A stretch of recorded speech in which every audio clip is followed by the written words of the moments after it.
নম্বর আবু হুরায়রা রাদিয়াল্লাহু তাআলা আনহু বর্ণনা করেন, আন আবি হুরায়রা রাদিয়াল্লাহু তাআলা আনহু قال جاء رجل الى النبي সাল্লাল্লাহু আলাইহি ওয়াসাল্লাম।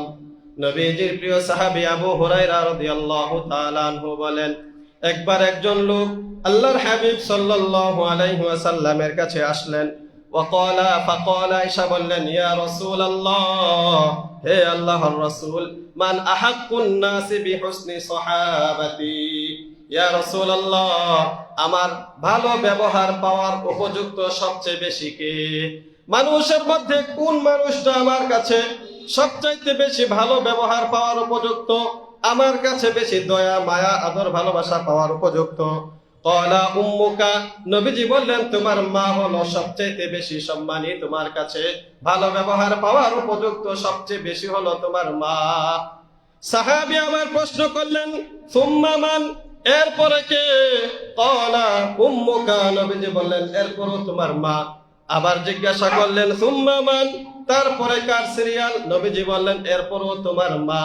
চারবারের মাথায় যখন জিজ্ঞাসা করলেন সুম্মা মান, এরপরে কার সিরিয়াল? নবীজি সাল্লাল্লাহু আলাইহি ওয়াসাল্লাম বললেন, আবুকা, তোমার বাবা হলো তোমার সম্মান পাওয়ার বেশি উপযুক্ত। সুবহানাল্লাহ। এই হাদিসের মধ্যে মায়ের যেমন শ্রেষ্ঠত্ব বোঝানো হয়েছে, মায়ের ফজিলতের কথা বোঝানো হয়েছে, যে মায়ের কথা তিনবার নবীজি বললেন, বাবার কথা একবার বললেন। তার কারণটা কি? কারণটা হলো মা এত দামি, এত দামি। তিনটা কষ্ট আছে, এরকম তিনটা কষ্ট মাই করে থাকে, বাবা এগুলো করে না। হামালাতহু উম্মুহু ওয়াহনান আলা ওয়াহনিন ওয়া ফিসালুহু ফি আমাইনি। নবীজি আল্লাহ তাআলা কোরআনের মধ্যে বলে দিয়েছেন তিনটা কষ্ট হলো, এক নাম্বার হলো মা এই বাচ্চাকে গর্ভে ধারণ করে, এটা কোনো বাবার পক্ষে সম্ভব না। আপনি আমি তো মনে করি স্বাভাবিক, কই আমরা হইছি না, আমাদের মা চাচিরা সন্তান জন্ম দিছে না, আমার দাদি নানিরা সন্তান জন্ম দিছে না, তুমি খালি সন্তান জন্ম দিছ না। সন্তান জন্ম দেওয়ার কষ্টটা অনেক বেশি, সন্তান গর্ভে ধারণ করা এটা মায়েরাই বোঝে, বাবা এটা কখনো বুঝবে না। হাজারো বোঝানোর পরও সে এটা বুঝবে না। একজন লোক মনে করেন জীবনে মিষ্টি খাইছে না, তাইলে মিষ্টি সাগরে বোঝানো সম্ভব না। একটা জিনিস এটার মধ্যে কি মজা কেউ না সরাসরি জড়িত না হলে বোঝে না। আবার বিপদ আপদ দুঃখ কষ্ট কোনটার মধ্যে কি সরাসরি জড়িত না হলে বোঝে না, হাজারো বোঝানোর পরে। তো মায়ের এই কষ্টটা অপরিসীম কষ্ট, একটা বাচ্চাকে গর্ভে ধারণ করা, এটা কোনো বাবা কখনো গর্ভে সন্তান ধারণ করে না, এজন্য মা এদিক দিয়ে এগিয়ে আছে। দ্বিতীয় নাম্বারে হলো মা সন্তান প্রসব করেন, প্রসব বেদনাটাও এত বেশি, বাবার কষ্ট এর সাথে তুলনা করা যায় না। এই কষ্টটাও বাবা বোঝে না, বাবা তো আনন্দে থাকে, বাচ্চা হইতেছে, ছেলে হবে মেয়ে হবে, তাকে বাবা ডাকবে। কিন্তু মায়ের তখন কি অবস্থা হয়? কত মা তো সে সময় মারাও যায়, অনেক মা সন্তান প্রসব করার সময় মারা যায়।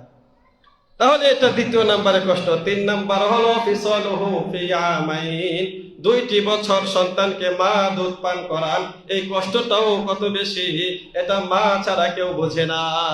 রাতের বেলা ঘুমিয়ে থাকে, গভীর ঘুমে মা থাকে, বাচ্চা রাত 2টা 3টার সময় উঠে দুধ খাওয়ার জন্য কান্নাকাটি শুরু করে দেয়। কোনো বাবা ঘুম তখন ভাঙে না, কিন্তু মায়ের ঘুম সাথে সাথে ভেঙে যায়। মা তখন ঘুমায় থাকতে পারে না। আপনি আমি তো নাক ডেকে ঘুমাই, আবার বাচ্চা কান্নাকাটি করলে অনেক সময় ঝাড়ি দেয়, এই এটা কান্দে কেন, থামাও এটারে। কিন্তু মায়ের কষ্টটা এটা আমি আপনি অনুধাবন করতে পারি না। মা অনেক রাত্র এরকম যায়, ঘুমাইতে পারে না, বাচ্চা কান্নাকাটি করে তো কোলে নিয়ে বসে থাকে। তো এই কষ্টগুলোর কারণে মায়ের শ্রেষ্ঠত্বের কথা বলা হয়েছে 3বার, বাবার কথা বলা হয়েছে 1বার।